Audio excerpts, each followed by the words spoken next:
సంబంధం లేకుండా మనకు నచ్చిన ఒక డిష్ చెప్పమంటే కళ్ళు మూసుకొని చెప్పే ఒక డిష్ బిస్బెల్లాబాత్. దీనికి నాకు ఒక అటాచ్మెంట్ ఉంది. నా ప్రీవియస్ కంపెనీలో ఎక్కువగా ఆఫ్టర్నూన్ తినడానికి ప్రిఫర్ చేసే డిష్ బిస్బెల్లాబాత్. బడ్జెట్లో వస్తుంది, టేస్ట్ ఉంటుంది, హెల్తీ కాబట్టి. సో ఈరోజు నేను బిస్బెల్లాబాత్ ఇంట్లో ప్రిపేర్ చేయడానికి ట్రై చేసినాను. ఎలా వచ్చిందో చూసేయండి. ఫస్ట్ దీనికోసము 1 కప్పు రైస్, 1 కప్పు దాల్ కందిపప్పుని తీసుకోవాలి ఈక్వల్ క్వాంటిటీలో. ఈ రెండింటిని 1 అవర్ ముందరే నానబెట్టి పెట్టుకోవాలి.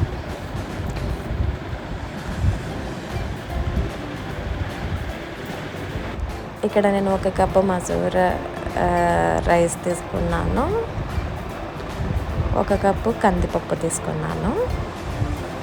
ఈ రెండింటిని బాగా వాష్ చేసుకొని 1 అవర్ ముందర నానబెట్టుకోవాలి. నానబెట్టుకుంటే త్వరగా ఉడుకుతుంది. నెక్స్ట్ దీంట్లో పౌడర్, బిస్బెల్లాబాత్ పౌడర్ ప్రిపేర్ చేసుకోవాలి. ఈ బిస్బెల్లాబాత్ పౌడర్ మనమైనా ప్రిపేర్ చేసుకోవచ్చు, ఆర్ కంప్లీట్గా స్కిప్ చేసేసి సాంబార్ పౌడర్ అయినా యూజ్ చేసుకోవచ్చు. ఈ పౌడర్ ప్రిపేర్ చేసుకోవడం కోసం ఫస్ట్ ఎండుమిరపకాయలు, ఒక 7 నుంచి 8 ఎండుమిరపకాయలు, 2 టేబుల్ స్పూన్ల ధనియాలు దోరగా వేయించాలి. ఒక 2 టేబుల్ స్పూన్ల మినపప్పుని దోరగా వేయించుకోవాలి. ఇవి ఒక్కొక్కటి విడివిడిగా వేస్తేనే బెటర్. ఒక్కొక్కటి ఒక్కో టైంలో వేగుతుంది కాబట్టి విడివిడిగా వేయించుకుంటే ఏది మాడకుండా ఉంటాయి. దీంట్లోనే రైస్ని కూడా వేసి ఎంత క్వాంటిటీలో అయితే మినపప్పు తీసుకుంటామో అంతే క్వాంటిటీలో రైస్ తీసుకొని వేయించుకున్నాము. దెన్ నెక్స్ట్ జీలకర్ర, మెంతులు,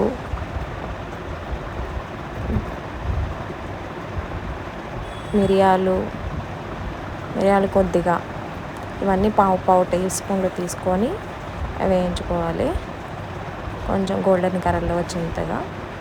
లాస్ట్లో ఒక 2 టేబుల్ స్పూన్ ఆఫ్ ఎండు కొబ్బరి పొడిని తీసుకొని గోల్డెన్ బ్రౌన్ కలర్లో వచ్చేంత వరకు తీసుకోవాలి. ఈ ఇంగ్రీడియంట్స్ అన్నీ ఈ పౌడర్ ప్రిపేర్ చేయడం కోసం దీన్ని మిక్సీ పట్టుకోవాలి. నేను మిక్సీ పట్టుకునేది తర్వాత చూపించాను. నెక్స్ట్ ఇప్పుడు మనం 1 అవర్ ముందర నానబెట్టుకున్న రైస్ తీసుకొని దాల్ తీసుకోవాలి. ఇంతకుముందు చెప్పలేదు, 1 కప్పు పచ్చి బఠానీ కూడా నానబెట్టుకోవాలి. ఇక్కడ నేను అది మర్చిపోయి ఒక పావు గంట ముందర నానబెట్టుకున్నాను. సో దీంట్లోనే సరిపోతుంది, ఎట్లాగో కుక్కర్లో ఉడికిస్తాం కాబట్టి. అది కూడా 1 అవర్ ముందర నానబెట్టుకుంటే బెటర్. 1 టేబుల్ స్పూన్ పసుపు, తగినంత ఉప్పు వేసి ఎంత అయితే క్వాంటిటీ తీసుకుంటామో దానికి 2.5 కప్ వాటర్, 1 కప్పుకి 2.5 కప్ వాటర్ వేసి ఉడకబెట్టుకోవాలి. నెక్స్ట్ ఇక్కడ 3 టేబుల్ స్పూన్ ఆఫ్ ఆయిల్లో వేరుశనగ పప్పు అండ్ ఒక 10 క్యాషూ నట్స్ అనేవి దూరగా వేయించి పక్కన పెట్టుకున్నాను. ఇక్కడ నేను దీంట్లో వెజిటేబుల్ మిక్స్ అనేది ప్రిపేర్ చేసుకుంటున్నాను. 1 ఉల్లిపాయ, సన్నగా తరుకున్న ఉల్లిపాయ వేయించుకొని దాంట్లో కొంచెం కరివేపాకు, 1 టమోటా, 1 పెద్ద టమోటా, నేను ఇప్పుడు తీసుకున్న క్వాంటిటీకి 1 టమోటా అయితే సరిపోతుంది.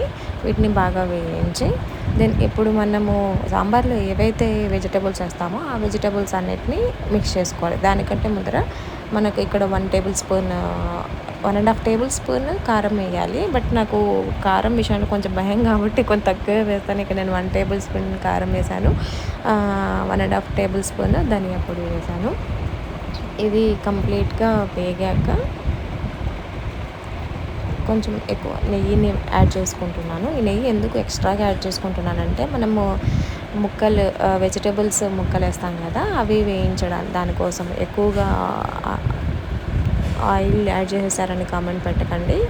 ఈ ముక్కలకి సరిపడేంతగా, వేయించడానికి సరిపడేంతగా ఆయిల్ అనేది వేసుకున్నాను. ఇక్కడ నేను 1 క్యారెట్, 1 ఆలు, 4 పచ్చిమిరపకాయలు, 1 మునక్కాయ పీసెస్గా కట్ చేసేసుకున్నాను.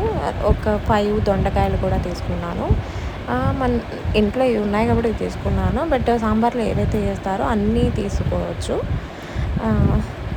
దీనికి సరిపడా ఉప్పు వేసి ఇలా ఒక 3 మినిట్స్ మగ్గనివ్వాలి ఆయిల్లో. లిడ్ పెట్టుకొని మగ్గనిస్తే త్వరగా మగ్గుతుంది. దీంట్లో ఒక 1/2 లీటర్ వరకు వాటర్ పోసి ఉడకనివ్వాలి. ఈ ఉడికే ప్రాసెస్ 20 మినిట్స్ 20-25 మినిట్స్ తీసుకుంటుంది. ఈ లోపల మనకు కుక్కర్లో పెట్టున్నాం కదా ఆల్రెడీ, అది 3 విజిల్స్ తర్వాత దించుకోవాలి. ఇక్కడ నేను 2.5 కప్ తీసుకున్నాను, బట్ ఇంకా 1/2 కప్ అనేది పడేటట్టే ఉంది. బాగా స్మూత్గా అయిపోయి ఉండాలి ఇది. ఇప్పుడు నేను ఇందాక చూపించాను కదా, మనము వేయించుకున్న అన్ని పొడి చేసుకున్నాను, పొడి చేసి పక్కన పెట్టుకున్నాను.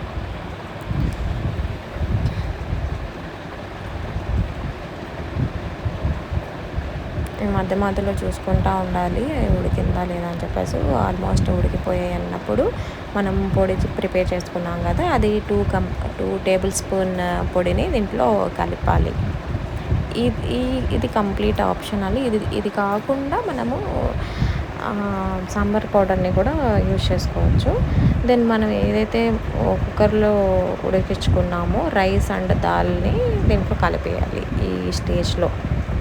బట్ అక్కడ కడాయిలో సరిపోలేదు ఆ క్వాంటిటీకి. దెన్ నేను కుక్కర్లో షిఫ్ట్ చేసుకున్నాను. ఇది మంట మీదే ఉంది.